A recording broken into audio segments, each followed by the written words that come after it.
कक्षा 7 प्रश्नावली 2.2 का प्रश्न संख्या 3। इस प्रश्न को करने से पहले इससे पूर्व जो हमने वीडियो के रूप में सीखा था प्रश्न संख्या 1 और प्रश्न संख्या 2, तो हमने क्या पाया था? हमने पाया था कि जब भी हम किसी पूर्ण संख्या को 3 गुणा 1/5 करेंगे तो पूर्ण संख्या को अंश से गुणा करेंगे 3 का 3। जो भिन्न संख्या है उसके अंश से हम पूर्ण संख्या को गुणा करेंगे। यहाँ पर हमने चित्र के द्वारा ये चीज़ समझी थी और रफ में मैंने आपको बताया भी था कि 3 गुणा 2/5 करना है तो 3 को हम अंश से गुणा करेंगे भिन्न संख्या 2/5 के, तो 3 दूना 6/5। अब इसी का हमने वहाँ पर प्रयोग करना है प्रश्न संख्या 3 में।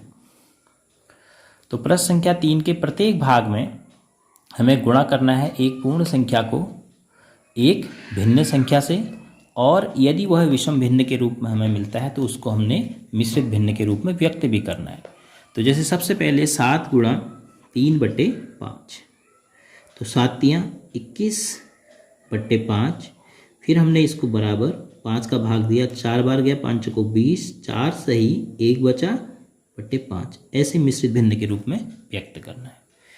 तो इसी प्रकार हम करते जाएंगे। 4 1 का 4, अंश को गुणा किया बटे 3, तो अंश में बड़ा है विषम भिन्न है तो 3 का भाग गया, 3 1 का 3, बचा इसमें 1 बटे 3। फिर ऐसे यहाँ पर 6 दूनी 12 बटे 7।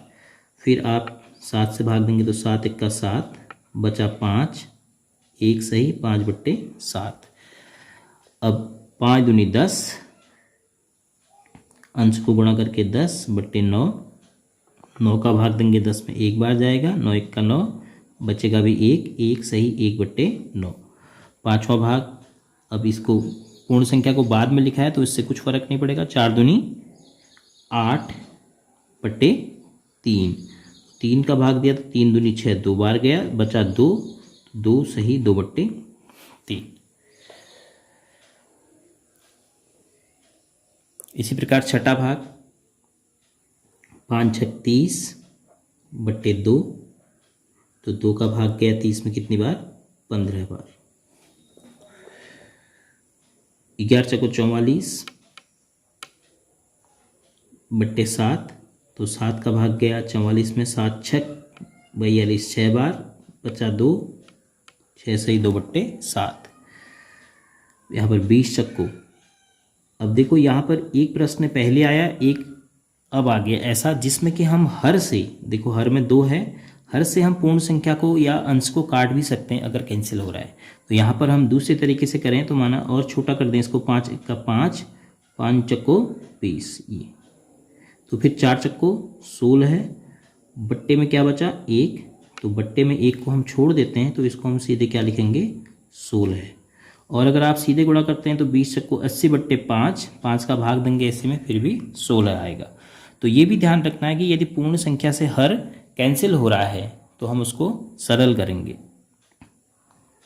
13 1 का 13 बट्टे 3, तो बराबर 3 चक्को 12 है, 4 बार भाग गया, 1 बचा, 4 से 1 बट्टे 3।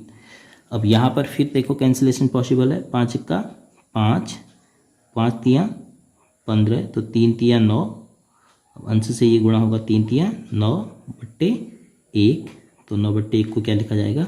9 लिखा जाएगा।